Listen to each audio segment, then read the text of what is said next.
ఇక్కడ రైస్ ఉడుకుతుందండి. మనం ఉప్పును కూడా వేసాము తగినంత.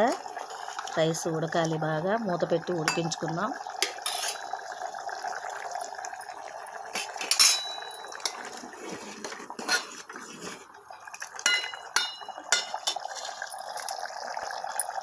కర్రీ కూడా చక్కగా ఉడుకుతుంది.